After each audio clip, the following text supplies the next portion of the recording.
Ayan, again po. Magandang umaga po sa bawat isang nandito.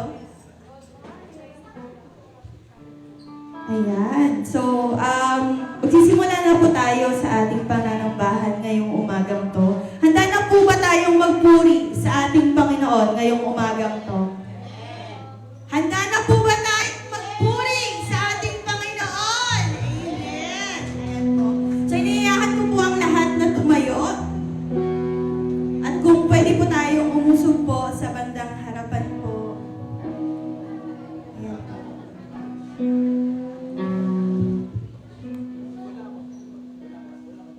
So before po tayong mag-start, inanyahan po natin si Pastor Roel po para po sa ating opening prayer.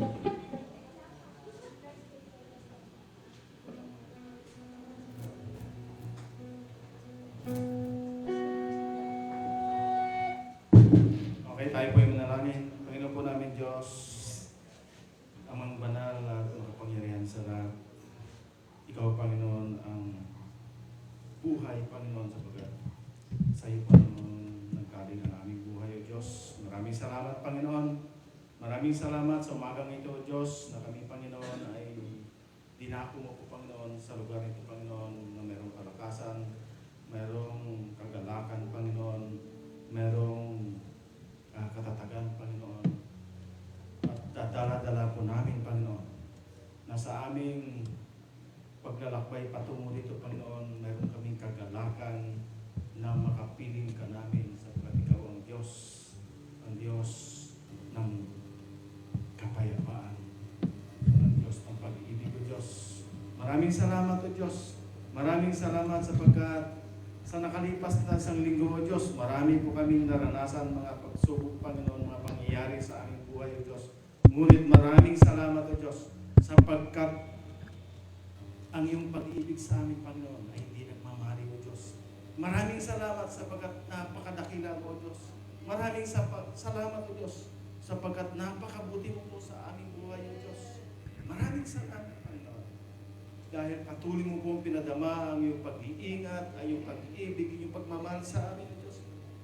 Nakaranas na po kami ng mga iba't ibang pagsubok, O Diyos. Ngunit maraming salamat. Ikaw ang patuloy na nagbangon sa amin. Ikaw ang patuloy na nag-akay sa amin. Ikaw ang patuloy na hinawakan ng aming kamay upang tumayo, O Diyos, ng mayroong katatagan, Panginoon, sapagkat Ikaw, O Diyos, ang siyang aming kaagapay sa anumang oras, O Diyos. Maraming salamat, Panginoon, sa bawat isa na narito, O Diyos. Maraming salamat sapagkat patuloy mo po kaming tinipon sa bahay-sambahan ito, O Diyos, upang papurihan ka, O Diyos, pasasalamatan, Panginoon, sa lahat na nangyayari sa aming buhay, O Diyos. Maraming salamat, O Diyos. Narito po kami, O Diyos, upang patuloy ka, Panginoon, na itaas ang iyong dakilang pangalan, O Diyos. Maraming salamat, Panginoon, sa iyong patuloy na pagkalinga sa amin, O Diyos. Dalangin po namin sa umagang ito, O Diyos, maging aming tagapagsalita, O Diyos, na patuloy mo pong gamitin, Panginoon, upang pagdaluyan ng iyong mga salita. At ang iyong mga salita, Panginoon, ay patuloy, Panginoon, na pagdaluyan ng mga pagpapalang spiritual, Panginoon, upang patuloy po kaming mamuhay, Panginoon, na mayroong katatagan, mayroong pag-ibig, at mayroong kalakasan. Nagmumula, Panginoon, sa iyong mga salita, O Diyos. Maraming salamat sa bawat isa, Panginoon, na patuloy mo pong iniingatan. Maraming salamat sa malayang oras ito, O Diyos. Dalangin po namin sa iyo, O Diyos, na patuloy mo pong gamitin, Panginoon, maging ang aming tagapagpaawit, O Diyos. Ang lahat na ito sa harapan, O Diyos. Ang aming mga musician, Panginoon, na patuloy, Panginoon, maibigay po nila, Panginoon, ang pinakamainam na bahagi ng kanilang paglilingkod sa iyo, O Diyos, sa pamagitan ng pag-aawitan, Panginoon, sa pamagitan ng mga instrumento, O Diyos. Maging sa bawat isa, Panginoon, narito, O Diyos. Narito, Panginoon, sa iyong harapan, O Diyos, na patuloy, Panginoon, maglingkod sa iyo, O Diyos, na patuloy ka pong bigyan, Panginoon, ng karangalan, Panginoon, sa pamagitan ng mga awitan, O Diyos. Pagpalain mo po ang bawat isa, Panginoon. Ang lahat nito, Panginoon, namin pong pinagkatiwala sa iyo, Diyos, sa iyong napakadakilang pangalan, sa iyong matamis na pangalan, sa pangalan ni Kristo Jesus. Amen.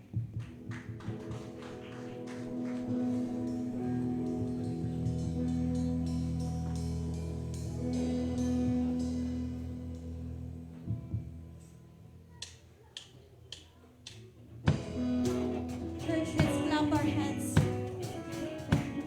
as we worship and praise our Lord today.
Sa bawat patak ng luha sa aking kahinaan, bawat luhod at paghinga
po'y manalangin. Panginoon, maraming salamat, Lord God, sa umagang to, Lord God, na patuloy niyo pong binibigay, Panginoon, sa bawat isa, Lord God, sa panibagong buhay, Panginoon, na pinagkaloob niyo po sa amin, sa bawat isa, Lord God. Meron kami, Panginoon, nararamdamang mga karamdaman ng Panginoon, pagsubok, Panginoon, sa aming mga buhay, Panginoon. Pero patuloy niyo po kaming ginigising, Panginoon, sa panibagong buhay, panibagong pag-asa, Panginoon, sa aming mga buhay at sa aming mga puso, Lord God, na simbolo, Panginoon, ng inyong patuloy na pagmamahal, Panginoon, sa bawat isa, Lord God. Patuloy niyo po kaming binabangon, Lord God, sa karamdaman, Panginoon, sa mga pagsubok, Panginoon. Maraming salamat, Panginoon, sa tunay mong pag-ibig, Panginoon, sa bawat isa, Lord God. We're so thankful to have you in our lives, Panginoon. To know you, Panginoon. To know you deeper, Panginoon, sa mga pag-aawitang ito, Lord God. Maraming salamat po. Pinagpagdadasal namin, Panginoon, ang aming pagbabalik, Lord God, ng mga kaloob, Panginoon, ng bawat isa, Lord God. Tuloy niyo po, Panginoon, i-bless, Panginoon, ang mga patuloy po nagbibigay, Panginoon, ng kanilang mga kaloob, Lord God. I-bless niyo po sila, Panginoon, financially, Panginoon, ng kanilang pamilya, Lord God. Alam po namin, Panginoon, ang pagbabalik na to, Lord God, ay may babalik pa po kayo, Panginoon, yung siksik, liglig at umaapaw, Panginoon, sa bawat isa, Lord God. Maraming salamat, Lord, sa bawat isang nandito, Panginoon. Tuloy kayong pinapupurihan, pinasasalamat, Panginoon, sa mundong ito, Lord God. Maraming salamat, Lord. Lahat po ito'y binabalik namin. In Jesus' name we pray all these things. Amen.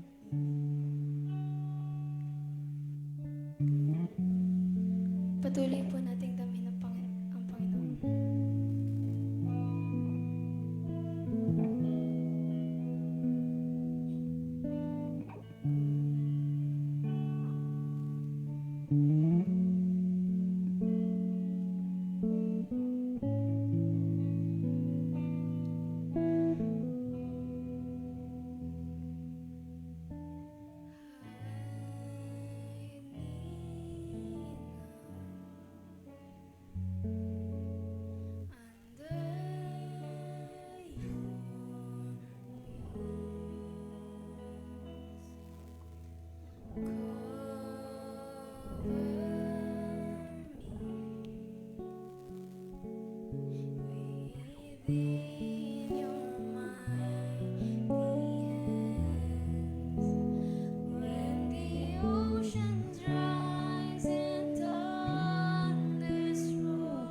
Sa iyo pa rin kami harap, Lord, at lalapit, Lord, upang hanapin ang kapahingahan na kailangan namin, Lord. Lord, na kahit gaano po kabasag ang mga puso namin, Lord, kahit po gaano kami ka-broken, Lord, sa iyo pa rin po kami lalapit, Lord. Kaya, Lord, we praise you, Lord. We praise you, Lord, with all we are, Lord.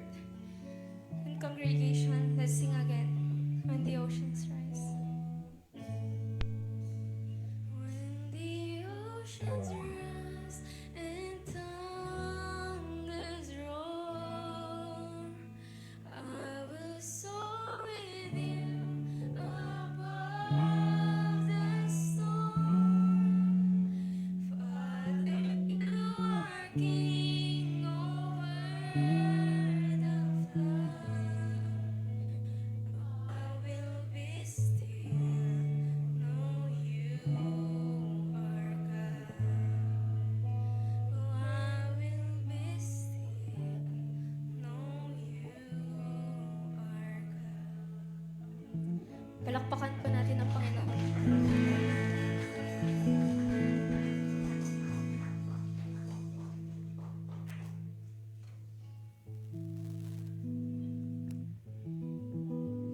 Makibukas po tayo sa 1 John chapter 2 verse 16.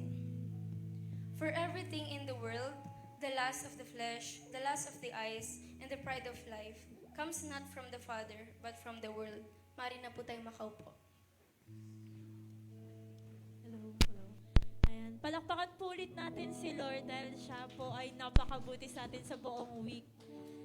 So, para po sa announcement natin, recap lang po, kahapon po ay ang ating mga teachers po ay pumunta po sa Bataan para po tulungan po ang church nila Pastor Val, ang Beulah Baptist Church. And so kahapon po, ayan sa picture po, nandun po ang mga teachers natin para turuan po ang mga bata. And after po nung feeding, nagkaroon po ng saglit na fellowship po kasama ang mga youth ng church na yon. So, praise God po dahil patuloy po ang gawain ni Lord kahit saang lugar man po tayo pumunta. Ayan, at binabati din po namin ng mga nag-birthday ngayong September at binabati din po namin ang mga magbe-birthday. Ayan po sila. Ayan, yung mga magbe-birthday po, puntahan nyo na lang po sila sa bahay nila. At decision.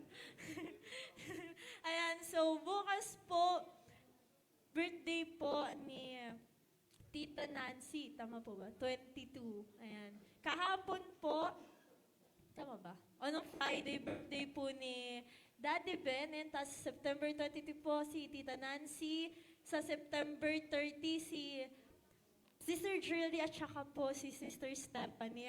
Praise God po sa buhay po na binibigay ni Lord sa kanila. At para po tayo ay magpatuloy sa gawain natin ngayon, tinatawagan ko po ang ating batang pastor. Hindi, joke na. Tinatawagan po natin ang ating pastor na si Pastor Jason Pical. Papalakpakan po natin si Lord sa buhay ni Pastor.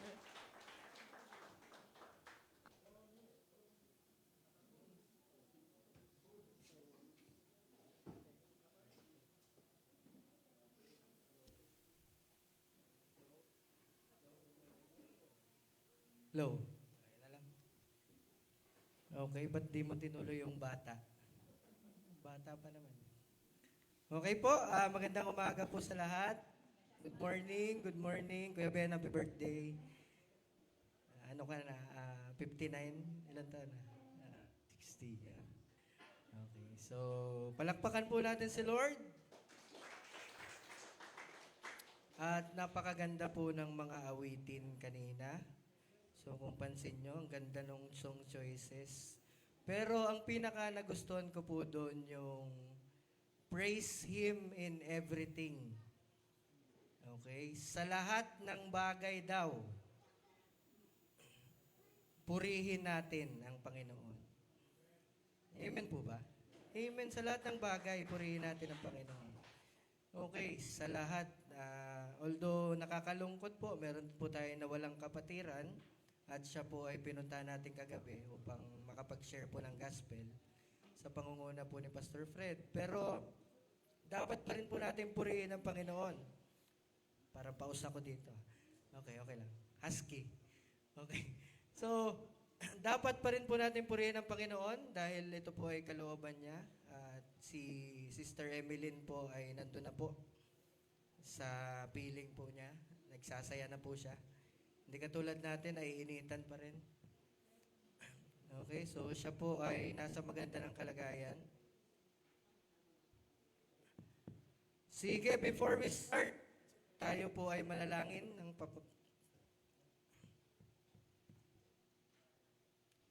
manalangin tayo. Ang Panginoon namin Diyos, tunay at dakila sa lahat ng Panginoon. Kami Lord, ay lumalapit po sa inyo sa umaga po, Lord, na patuloy niyo po kami Lord, na bigyan ng bukas na isipan, ng talino Lord, upang maunawaan po sa sabi ng salita Lord. Ulitin niyo po ang inyong lingkod Lord, at nawa Lord, ang inyong mensahe po ngayong umaga nito, manguna po sa bawat isa po sa amin, Panginoon. Naway, ma-absorb mo namin ang message na hindi po ibigay sa amin sa umaga. At matulungan po kami nito, Panginoon, kung paano po namin harapin ang mga ginagawa ng tao upang kami. Panginoon, maraming salamat, Lord. Muli, pinabalik po namin ang lahat. Magpurit at salamat sa pangalan ni Jesus. Hello. Hello, hello, hello. Okay po. Ayun, malakas na. Sobrang lakas naman. Okay, sige po. At ang topic po natin ngayong umagang ito ay wala pa. So, hintayin natin. So, ang topic po natin ngayong umagang ito ay regarding pa rin po sa temptation. Tukso. Okay? Sabi nung kanta, tukso, layuan mo ako. Yung iba naman, lapit na lapit sa tukso. Okay? So, yan na. Yan po ay matatagpuan po natin sa 1 John 2:15 to 17. So, regarding po sa tukso, pinaliwanag ni Pastor Jess nung first week, kung di ako nagkakamali, na ba ngayon, third week, okay? First week. So, pinaliwanag po niya na meron daw pong dalawang bagay sa Bible na minsan napagpapalit natin. Okay? Na minsan po yung tukso ay tinatawag natin siyang pagsubok.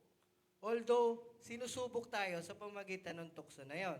Pero po kasi yung sinatawag natin na temptation, okay? Sabi nga niya, yun yung nagdudulot sa atin ng mga negative things.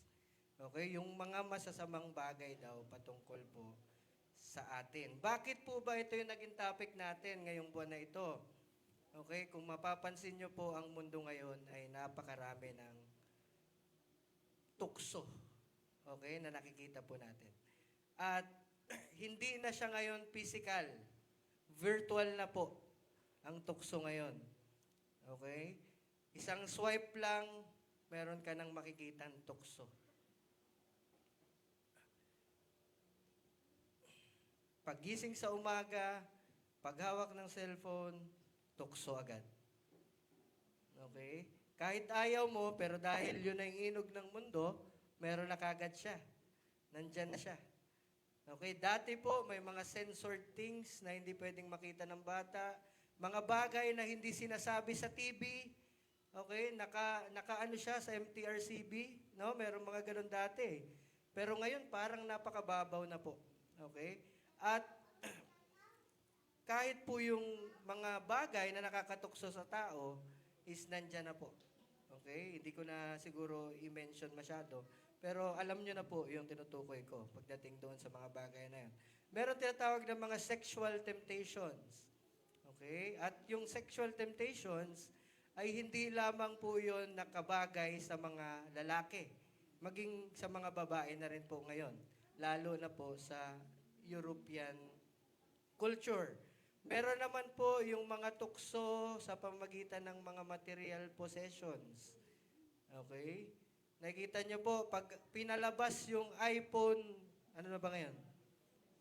17, oh, di ba? Natutukso tayo na bumili. Okay? Minsan sa sobrang gusto nating bilhin, okay, lalapit na tayo kay HC. Kilala niyo sa HC? Okay, kilala niyo sa HC? Okay. Kilala po natin yan sa HC. Kilala mo yan, Ate Day? Hindi. Si Home Credit. Okay. Okay, kilala natin yan. So natutokso tayo na magkaroon ng bagay na nakikita po natin. Okay? Pero kung titignan po natin, itong mga bagay po na ito, ay hindi naman talaga siya kasalanan. Okay? Example, pera. Kung ang pera po ay nakalapag lang dyan, kasalanan po ba yun? Okay, hindi. Pero once na makita mo na siya, at yun po ay umikot na sa ulo mo, at sinabi mo, parang gusto kong kunin yung 500 na, doon po siya nagiging kasalanan. Okay? Magandang babae. Kasalanan ba niya kung maganda siya? Oh, hindi, di ba? Oh, kasalanan ba ni Jeremy kung pogi siya? Nasaan na yun? Di ba? Wala tayong kasalanan dun eh. Pero kung siya ay pinagnasahan na ng isang babae, dun na po nagbubulit yung kasalanan. Okay? So, punta na po tayo. So, ang verse ko po ngayon, 1 John 2:15-17, gusto ko lang po basahin ng buo. Kasi kanina, verse 16 lang yung pinaka-main verse ko kasi verse 16 lang po. Pero titignan po natin yung verses 15, 16, and 17. At doon po tayo ngayon iikot yung ating mensahe. So sabi po dito, verse 15, do not love the world or anything in the world. If anyone loves the world,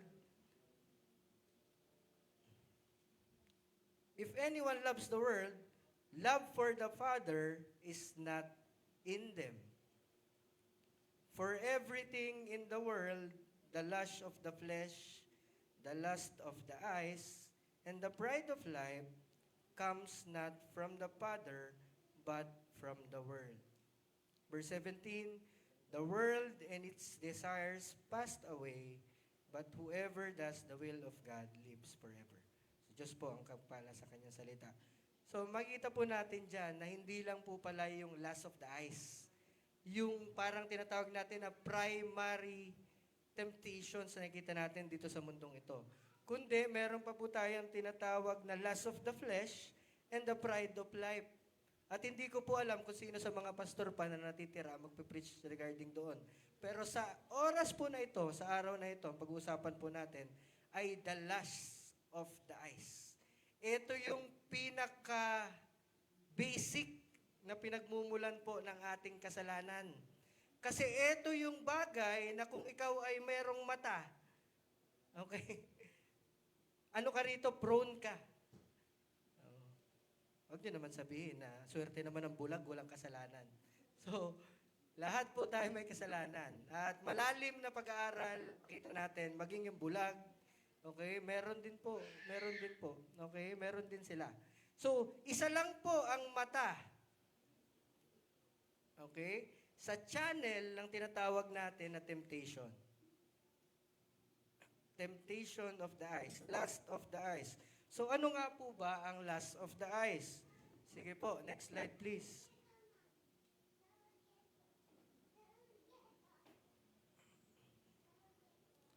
Okay.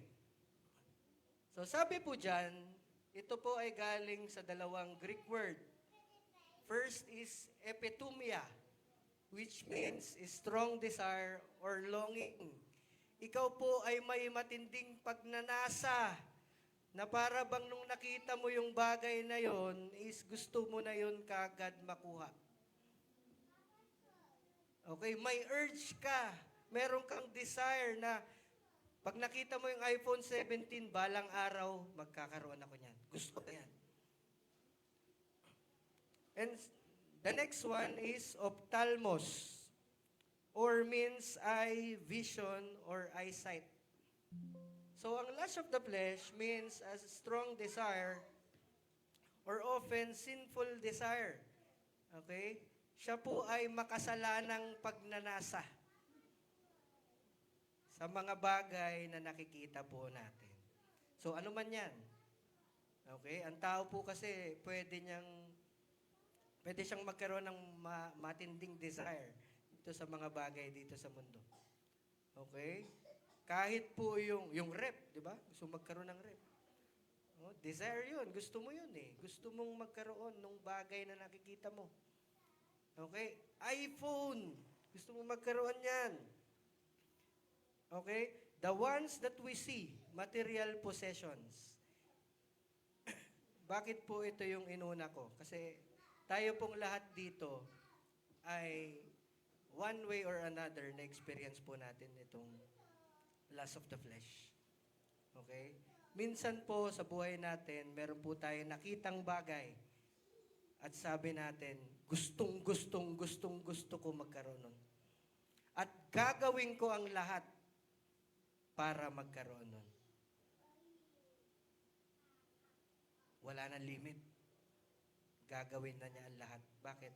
Meron siyang desire. Strong desire para makuha po yung bagay na yun. Okay, tuloy po tayo. So, meron po ako ditong example sa Bible na merong mga tao na dahil nakita nila yung bagay na yon, sila po ay nagkasala.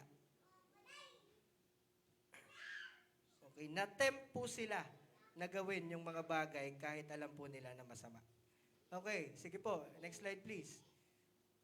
Okay, pero yan po. Tingnan kita natin dyan na si Satan po, tinempt din po si Jesus.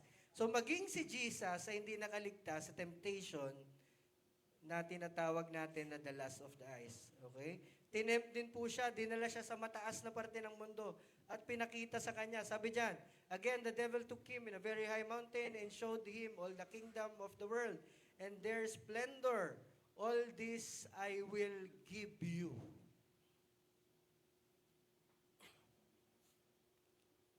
Ito yung mga bagay na kailangan meron ka. Ang ganda nito. Okay? Meron ka ng sasakyan, dahil maganda yung electric, bibili ka pa rin ng electric. Meron ka ng kama, pero dahil maganda yung foam nito, bibili ka pa ng foam. Nakita niyo po ba? Natitempt tayo ng sobra dahil yun nga po. Nagpapadala tayo doon sa temptation na yun. Okay, tuloy natin. So, sino-sino ba yung mga tao na yon? Sige po, next slide please. Ayan, sa Genesis pa lang po, nakita natin. Sino yan? Sino kaya yung may nakita? Ang galing talaga ni Keisha. Guro teacher nanay nito. Okay. So, si Eva, ano daw sabi dyan? When the women saw that the fruit of the tree was good for food and pleasing to the eye and also desirable for gaining wisdom, she took some and ate it. Nung nakita niya na pleasing, maganda, at mukhang masarap, kinain niya. Okay? Minsan, ganyan din tayo eh. Parang, ang pamasahe natin, 20 na lang, tapos nakita natin, masarap yung burger, okay lang, maglakad ako. No? Basta makakain, masarap yan eh. Na-tempt tayo na gawin yung bagay na yon, no? Oh, nakarelate kayo, no? Okay. Diba? Kahit pamasahe na lang, kahit walang-wala na, okay? Basta, makain ko yun kasi mukhang masarap. Ang sarap sa commercial. Kaya nga, di ba, pag may nag-vlog, pupuntahan natin doon, tapos pagpunta natin, ano ba yun? Reality versus hindi na totoo pala yung lasa. Bakit po? Kasi na-tempt tayo, nakita natin na parang maganda, parang masarap siya. Kasi nung kumain, nakapikit pa. Hindi natin alam, pag pikit pala niya, pangit pala ang lasa nito. Ngayon pala yung sabi, hindi pala masarap, no? Okay. So, tempted to eat the fruit because it is pleasing to the eye. Next sample, please. Okay, the next one is David. Eto. Okay. Sabi dito, on evening, David got up from his bed and walked around on the roof of the palace. Nagtatransform Okay. Then from the roof, he saw a woman bathing. The woman was very beautiful. Kaya kayo, mga kababaihan, huwag kayong maliligo talaga sa labas. Promise, meron tayong banyo, ha? Pag may nakakita sa inyo, katulad ni David, anong ginawa ni David? Pinapunta niya kaagad sa kanyang kwarto. At doon nagkasala sila. Okay? Bakit? Kasi sabi doon, tempted because he saw the women bathing is beautiful. So, hindi naman sumpa yung pagiging maganda, no? Okay, yan po ay blessing sa inyo ng Panginoon. Pero, ang ibig kong sabihin dyan, is dahil po nakita ni David na maganda yung babae na yon. Okay? Ang dami na kagad nangyari sa isip niya. Na gusto ko mapasa akin itong babae na to. At dahil gusto niyang mapasa akin, hindi na niya nakontrol ang kanyang sarili. Kahit na yon ay may asawa, at kahit general o dun pa, nasa army niya yung asawa niya, kinuha pa rin niya yung babae na yon. At nagawa pa niya na ipapatay, okay, itong asawa nitong si Bathsheba. Sin, temptation, lust of the eyes. And lastly, next slide po. Sabi, mahalaga po yan. Okay? Yan po minsan yung nagdudulot sa atin. Minsan magkasala, minsan din po para po i-praise natin si Lord. Okay? Makita natin na gumaling yung ating kapatid. We praise God. Nakita naman natin na ito yung mga bagay na yon is maganda masyado at gusto natin magkaroon ng mga bagay na to. Pero dahil sa kagustuhan natin na magkaroon no, nakakagawa na tayo ng kasalanan, so doon na siya nagiging mali. Okay? So, when we see a new iPhone, we are tempted to buy. Even if we do not have the means. Ba't palaging iPhone ba? Ito kasi yung pinakamaganda eh. Pwede bang Android naman? Kasi may mga ano tayo dyan. So, di ba? Bagong cellphone. Makita natin. Pumunta tayo ng mall. Hindi naman talaga tayo bibili.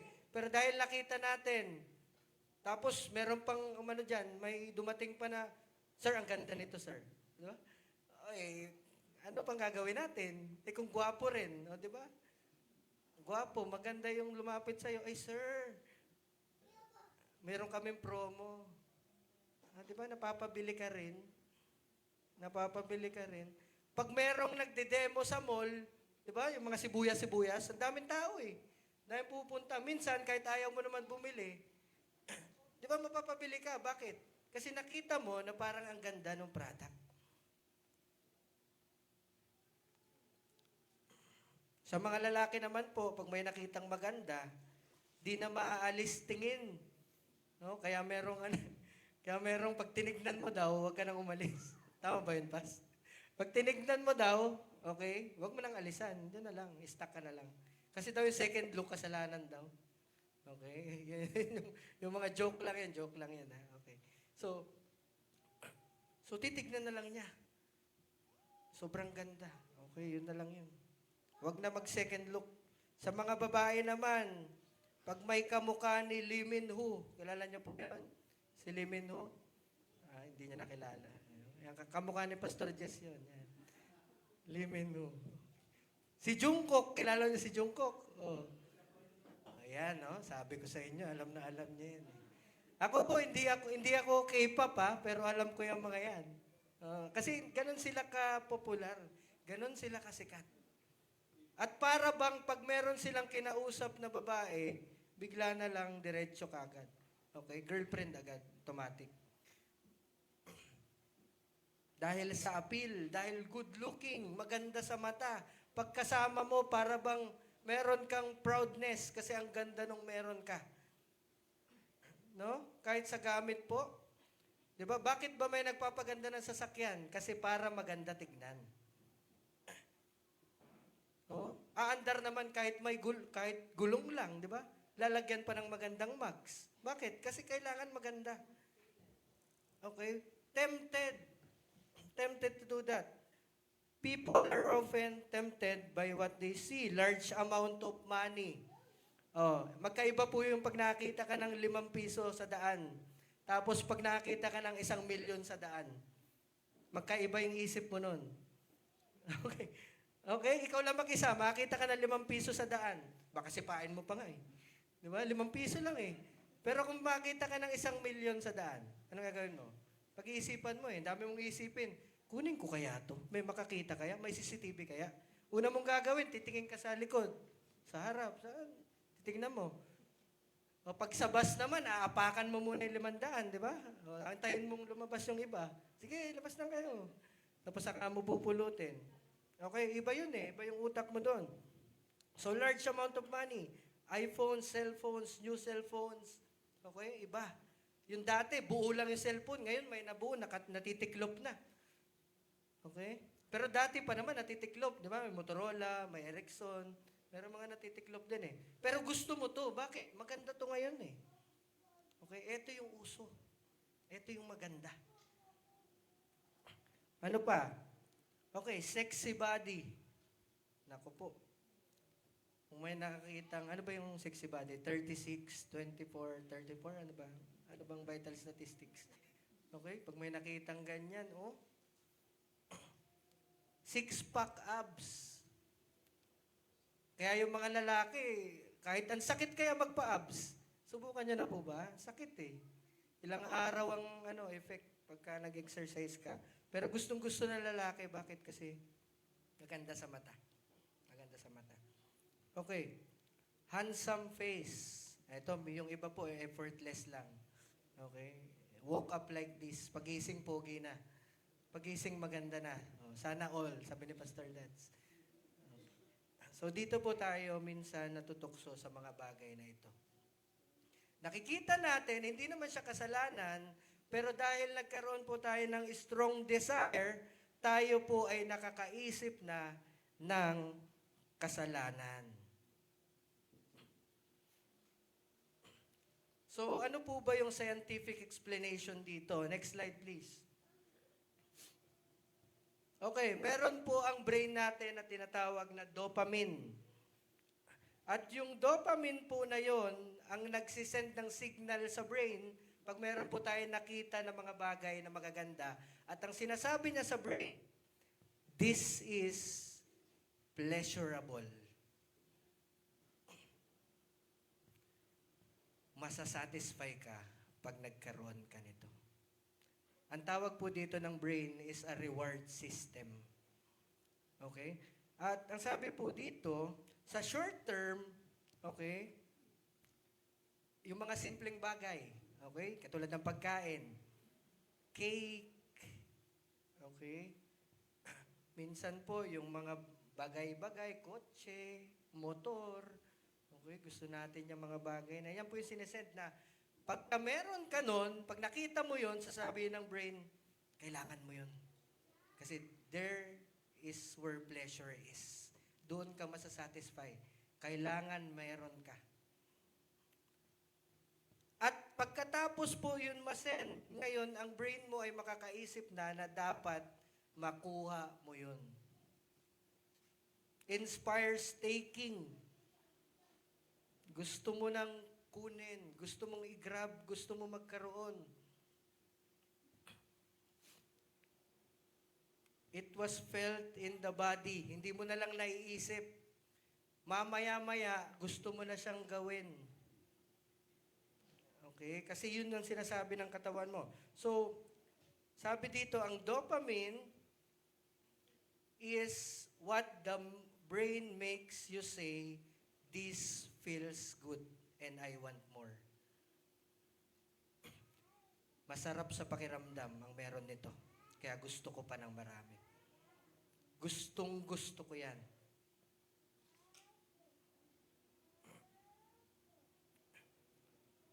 So mamaya sabihin natin, yung dopamine pala may kasalanan eh. So hindi rin po. Okay, yan lang ang explanation ng science regarding sa temptation or regarding sa pleasure. Yung pleasure po pala, yan siya yung nagsisend ng signal. Once we see things at parang maganda yon, sinasabi niya sa brain, kailangan meron ka niyan. Kasi maganda yan. Okay? Kailangan makapunta ka sa Disneyland. Kasi nando si Mickey Mouse. Nakita mo ang ganda ni Mickey Mouse. Diba? Ang ganda. Iba yung nasa picture na Mickey Mouse kaysa sa dun sa totoo. Okay, so punta po tayo. Next slide please. So ito po yung mga kasalanan naman na atin pong nagagawa na dahil po sa mga temptation or the lust of the eyes. Number 1, greed. Tayo po ay nagiging greedy. Gusto natin, atin na lang yan. Intense and selfish desire for something. Okay? Kahit meron ka ng 3 manok sa plato, gusto mo 5, sa'yo na lahat.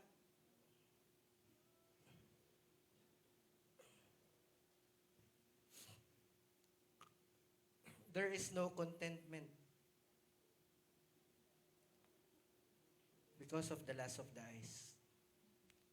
Kahit meron ka na, gusto mo, magkaroon ka pa.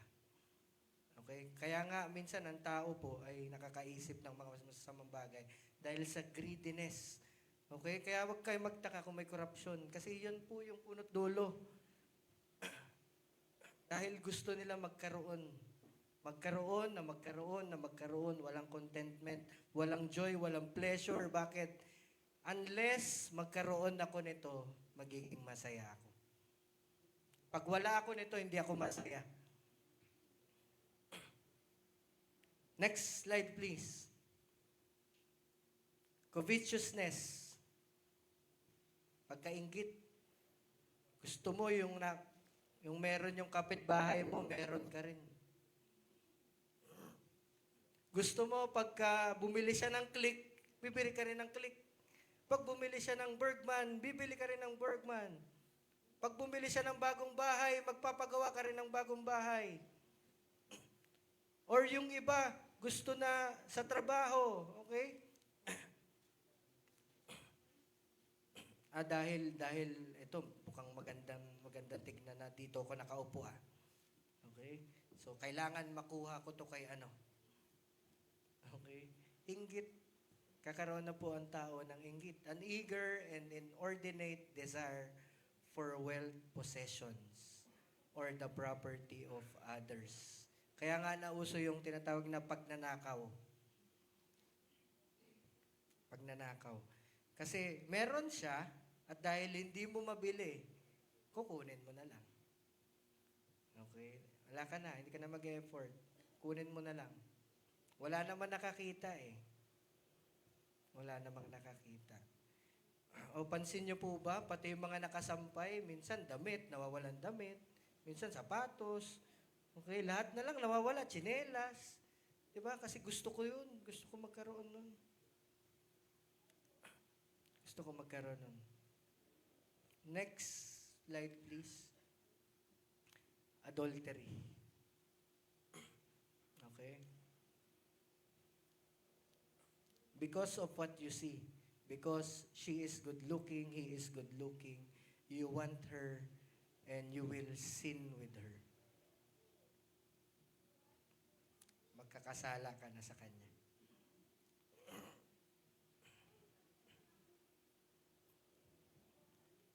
Okay, so nakita na po natin ngayon kung ano yung mga temptation na tinutukoy natin at kung ano po yung sin lead dun sa temptation yun. Ngayon, tignan po natin, paano naman po natin masusolusyonan yung problema na yun. So, ang pagsolusyon po sa bawat problema ay titignan mo po yung pinaka-root cause ng problema na yun. At next slide please, tignan po natin. The root cause of our problem in the lust of the eyes is not the eyes. It's in our heart. Kasi kung sa mata, sabi sa Bible, kung ang mata mo ang nagiging dahilan ng iyong pagkakasala, anong gagawin daw? Dukutin? Sinong gustong dumukot? Sinong mauuna? Dukutin daw eh. Okay. Kasi yun yung parang sinasabi, yung sinabi ng Bible, literal daw. O dukutin na natin. Kasi ito yung sanhi ng kasalanan eh. So, walang gagawa nun. Walang taong gagawa nun. Okay, walang taong gagawa nun. Yun ay isang metaphor lang po na pinapakita doon na kung gaano po kahalaga Okay, na huwag magkasala. Okay, so the heart problem, sabi sa Jeremiah 79, the heart is deceitful above all things and desperately wicked. So kahit naman nakita mo yan, kung ang puso mo mabuti, hindi ka makakaisip ng masama sa bagay na yan. Okay? Kung ang puso mo ay punong-puno ng mga salita ng Diyos, hindi mo maiisipan na kunin yung hindi naman sa'yo. Kung ikaw ay merong malinis na puso, hindi mo maiisip na patayin yung asawa nung nakita mong naliligo.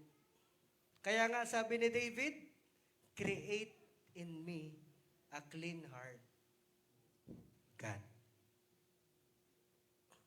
Renew our spirit within me. So the root cause is the heart. It's always the heart. Pride of life, puso pa rin eh. Okay? The lust of the flesh, puso pa rin po yan.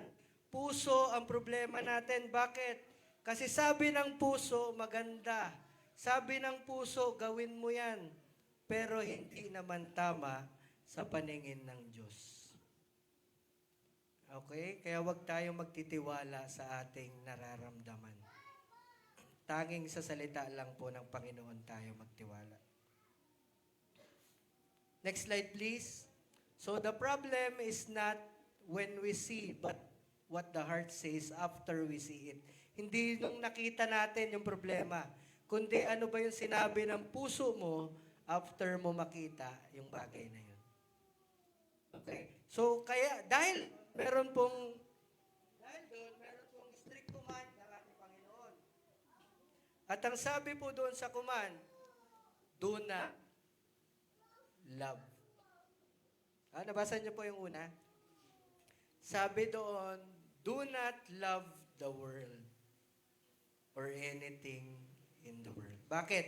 Kasi sa mundo nandoon po yung mga bagay na nabanggit kanina. Lust of the flesh, lust of the eyes, and the pride of life.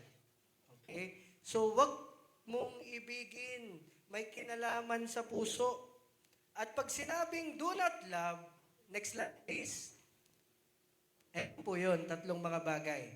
Number 1, do not prioritize. May makita kang iPhone.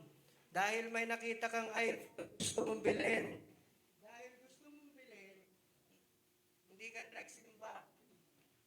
Para lang mabili yun. Nagtrabaho ka na nagtrabaho. Dahil meron kang desire na makita itong bagay, na makuha itong bagay na to. Doon prioritize. Rinig mo ba ako? Rinig? Kahit walang mic? Hello, hello. Hello, hello. So, do not prioritize worldly things.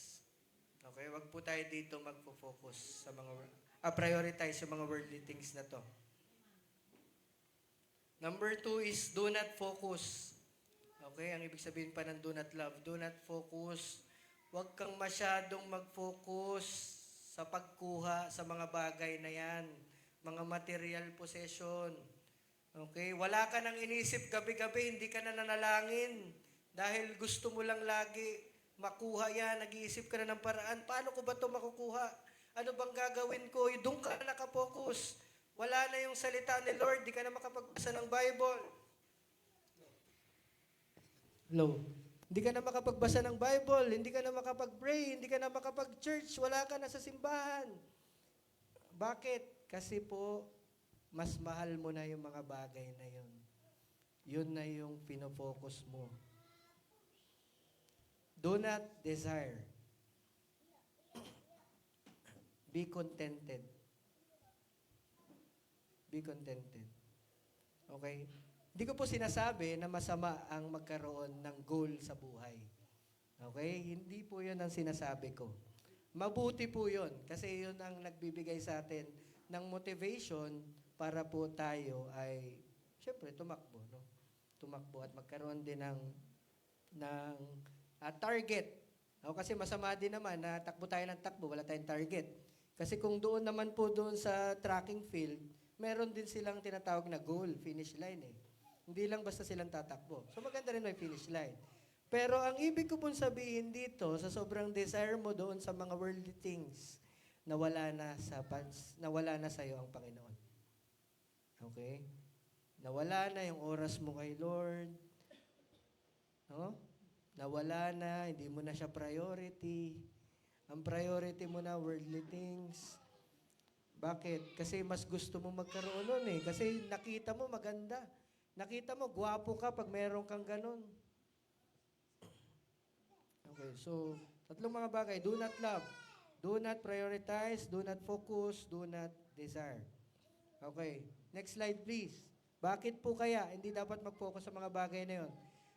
Bakit po? Everything we see here on earth will not last eternally. Lahat po ng mga bagay na ating nakikita dito sa mundong ito ay hindi po magtatagal eternally. Maging yung katawan po ninyo, babaguhin din yan ni Lord eh. Sabi ng Bible, heaven and earth will pass away. Everything. At ito ay babaguhin ni Lord. Bakit hindi natin kailangan mahalin? Kasi mawawala din naman. Pero ang Diyos, mawawala po ba? Amen ba? Nawawala ba ang Diyos? Eternal po ang Diyos, hindi siya mawawala. Sabi sa 2 Corinthians 4:18, which says, so we fix our eyes not on what is seen, but on what is unseen. For what is seen is temporary. But what is unseen is eternal. So let's focus on God. Kasi po, yung mga bagay na pinapakita sa atin ng mundo, na nagiging dahilan kung bakit tayo nagkakasala, maluluma, mabubulok, mawawala. Ang ganda, kumukupas. Ang katawan mo, dati six-pack. Okay? Ngayon, full pack. Okay? Buo na. Full pack ka na. Dati, magandang vital statistics. No? Ngayon, iba na. Ibang statistics na ang tinitignan. Okay, so everything magpapass away. Kaya hindi po dapat natin mahalin yan ng higit sa ating Diyos. Always prioritize God. So what is the solution in overcoming the lust of the flesh? Number 1, guard your heart. If the heart is the problem, you must guard it. Sabi dito, Proverbs 4:23, above all else, guard your heart, for everything you do flows from it. Lahat ng ginagawa mo nanggagaling sa puso. Kung masama ang puso mo, masama ang ginagawa mo. Kung mabuti ang puso mo, mabuti ang ginagawa mo. Kung makasalanan ang puso mo, kasalanan ang ginagawa mo. Kung ito ay punong-puno ng salita ng Diyos, maganda ang mga magagawa mo. Anong sabi? Hindi ang pumapasok saan? Sa bibig ng tao ang nagpaparumi nito, kundi ang ang lumalabas kanyang bibig. Bakit po? Kasi yung lumalabas sa kanyang bibig, yun ay nanggagaling sa kanyang puso. So guard your heart. Every time there is temptation, huwag magpadala sa feelings. Padala, makita ka lang ng pogi, in love ka na, 3 hours lang kayo nagkita. Pwede ba yun? May pag-ibig ba 3 hours? Walang ganon.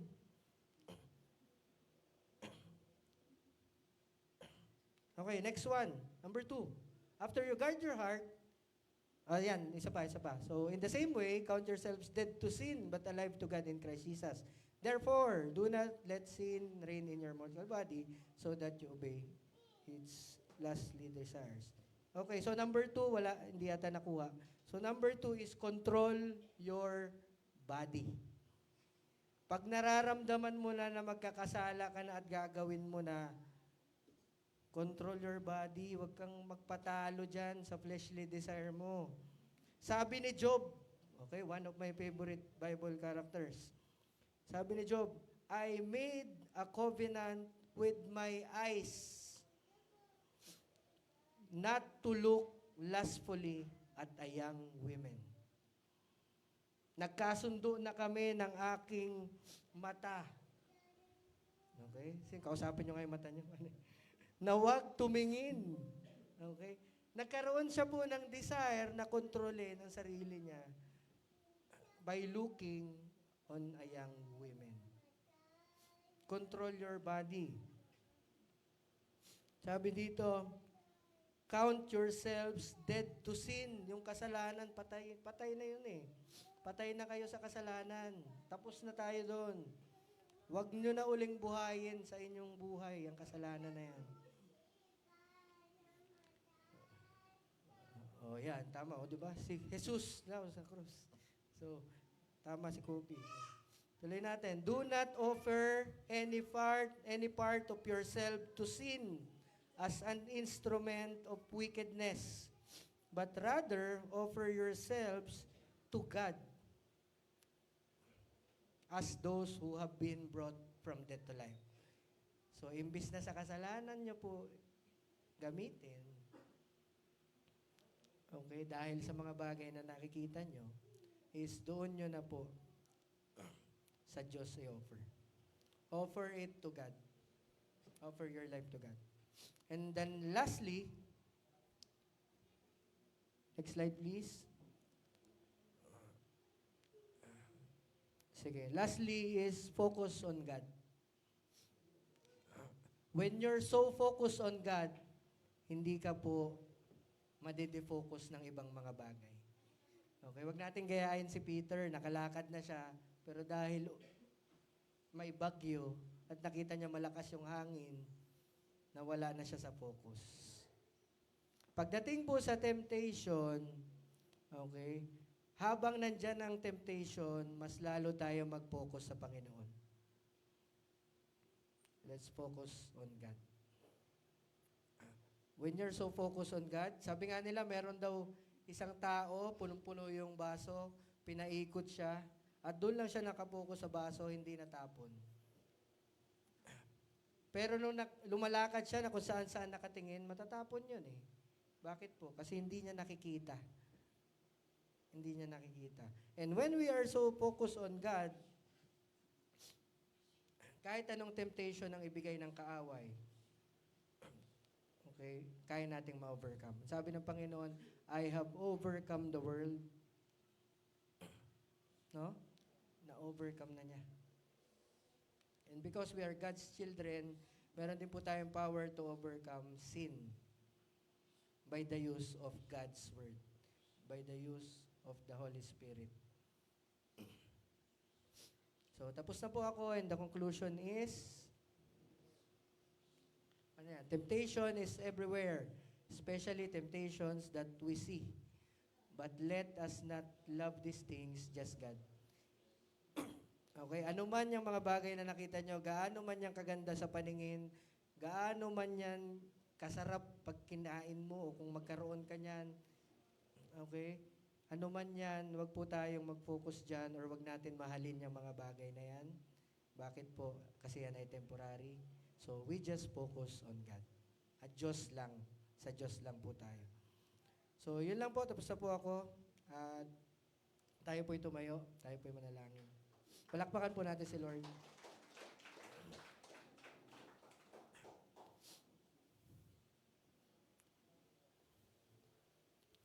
Panginoon namin Diyos, na banal at makapangyarihan sa lahat, tunay nga na Ikaw ay dakila. At salamat Lord sa inyong mga salita, Panginoon, sa amin ngayon. Nawa Lord, ay patuloy niyo po Lord, na turuan kami Lord, na ma-overcome ang lahat ng temptation, Panginoon, na aming nakikita. Ang mga binibigay po, ang mga nasa mundo po ito, Panginoon. Lahat ng mga bagay na nagdudulot sa amin upang magkasala, Lord. Kayo nawa, Lord God, ang patuloy po, Lord, na tumulong sa amin upang ma-overcome ang mga bagay na ito, Panginoon.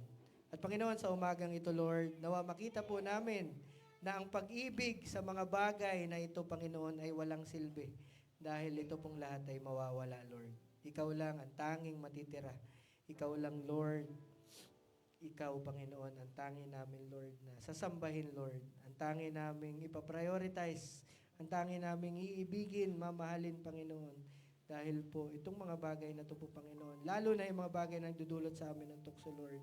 Nawa, matutunan po namin, Lord, na i-guard ang heart namin, kontrolin po ang aming body, at mag-focus po sa inyo, Panginoon, sa inyong kadakilaan, sa inyong kapatawaran, sa inyong biyaya, sa lahat-lahat, Panginoon, ang tungkol sa inyo, Lord God. At kami, Lord, ay hindi na matangay ng sari-sari pong temptation, lalo na po yung mga bagay, material things na amin pong nakikita, Lord God. Panginoon, we thank you, Lord, dahil sa power ng iyong salita, Panginoon. Alam po namin na nandyan lang po kayo upang tulungan kami, Lord, sa lahat ng aming mga nararanasang temptation. Araw-araw, Lord, patuloy niyo nawa kaming isave, Lord, ang aming wretched body, Lord. Patuloy niyo po, Lord, na turuan, Panginoon, na magpakabanal po, Panginoon, habang nandito pa po sa mundong ito. Through sanctification, Lord, na kami ay patuloy na maging banal, Lord, hanggang sa kami ay kunin niyo, Panginoon. Mamuhay kami ng parang mga banal, Lord God, dito sa mundong ito, Panginoon. Lord, sa umaga pong ito, Lord God, pinapasalamatan ka namin. In everything, Lord, we praise you, Lord God, in sickness, in death, in health, sa kawalan, Lord God, sa blessings, sa lahat po ng mga nangyayari sa buhay namin. Pinapapurihan ka po namin, Panginoon. At nananalig po kami, Lord, na ang lahat ng mga bagay na ito, Lord, ay ginagawa niyong mabuti para sa mga nagmamahal po sa inyo, Lord God. We thank you, Lord, because naintindihan po namin ang inyong salita. We thank you, Lord, dahil natagpuan po namin kayo bilang Panginoon namin tagapagligtas. And we thank you, Lord, dahil patuloy niyo kami binabago araw-araw, Lord God, sa pamagitan ng inyong salita. At sa hapon pong ito, Lord, sa aming pag-iwahiwalay, nawa madala po namin ang inyong mensahe, Panginoon, ngayong umagang ito, na ang lust of the eyes ay nandyan, pero nandyan din po kayo, Panginoon. At kayang-kaya niyo po kami tulungan na ma-overcome ang mga bagay na to. So we ask this, Lord, everything, in Jesus' name we pray. Amen.